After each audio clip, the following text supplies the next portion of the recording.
الحمد لله رب العالمين الرحمن الرحيم مالك يوم الدين إياك نعبد وإياك نستعين اهدنا الصراط المستقيم صراط الذين أنعمت عليهم غير المغضوب عليهم ولا الضالين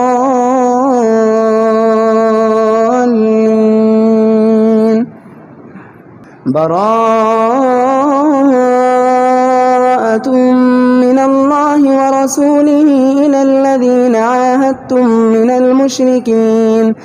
فسيحوا في الأرض 4 أشهر واعلموا أنكم غير معجز الله وأن الله مخزي الكافرين وأذان من الله ورسوله إلى الناس يوم الحج الأكبر أن الله بريء من المشركين ورسوله فإن تبتم فهو خير لكم وإن توليتم فاعلموا أنكم غير معجز الله وبشر الذين كفروا بعذاب أليم إلا الذين عاهدتم من المشركين ثم لم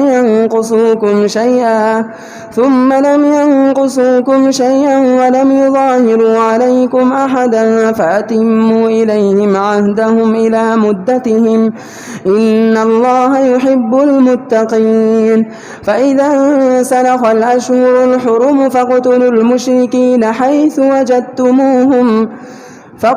المشركين حيث وجدتموهم وخذوهم واحصروهم واقعدوا لهم كل مرصد فإن تابوا وأقاموا الصلاة وآتوا الزكاة فخلوا سبيلهم إن الله غفور رحيم وإن أحد من المشركين استجارك فأجره حتى يسمع كلام الله ثم أبلغه مأمنه ذلك بأنهم قوم لا يعلمون كيف يكون للمشركين عهد عند الله وعند رسوله إلا الذين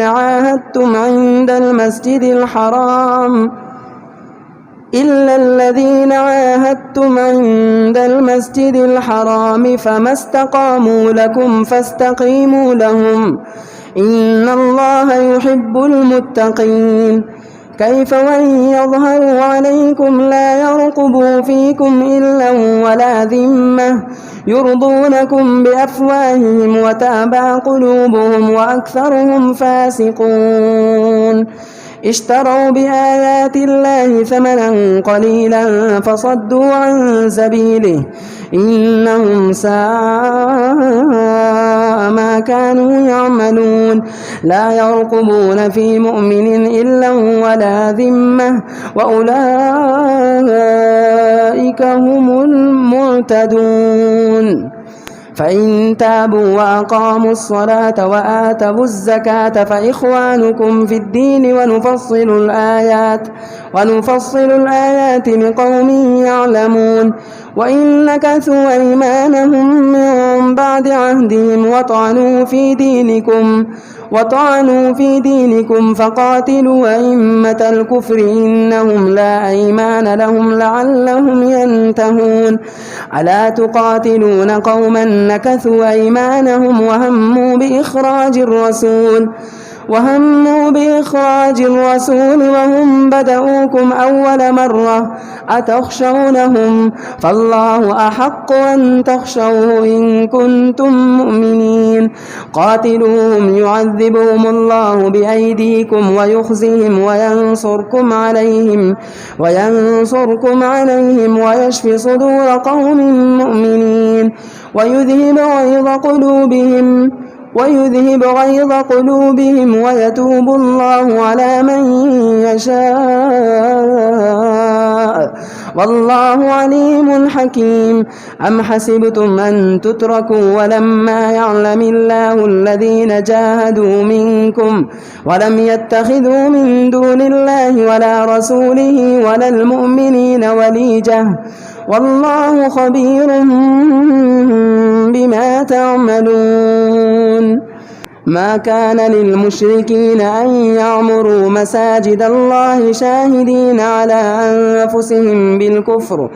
أولئك حبطت أعمالهم وفي النار هم خالدون إنما يعمر مساجد الله من آمن بالله واليوم الآخر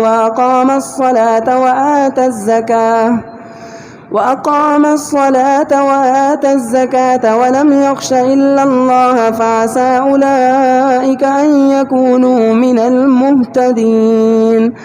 أجعلتم سقاية الحاج وعمارة المسجد الحرام كمن آمن بالله واليوم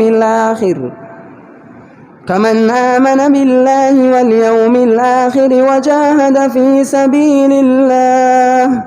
لا يستوون عند الله والله لا يهدي القوم الظالمين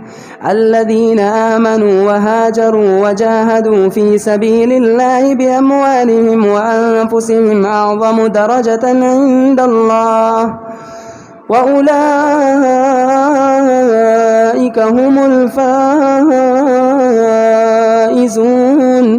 يبشرهم ربهم برحمة منه ورضوان وجنات لهم فيها نعيم مقيم خالدين فيها أبدا إن الله عنده أجر عظيم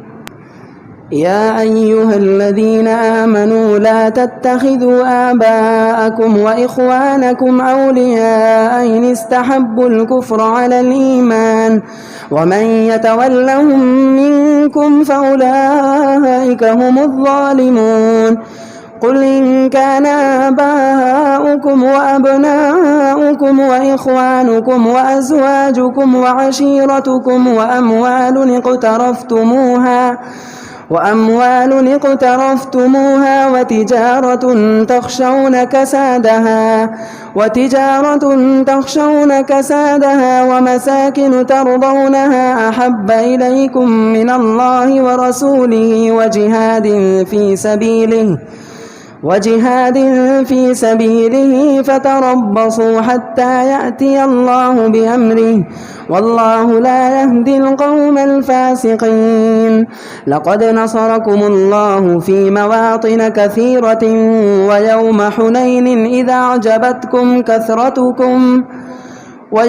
حنين إذ أعجبتكم كثرتكم فلم تغن عنكم شيئا وضاقت عليكم الأرض بما رحبت ثم وليتم مدبرين ثم أنزل الله سكينته على رسوله وعلى المؤمنين وأنزل جنودا لم تروها وعذب الذين كفروا وذلك جزاء الكافرين ثم يتوب الله من بعد ذلك على من يشاء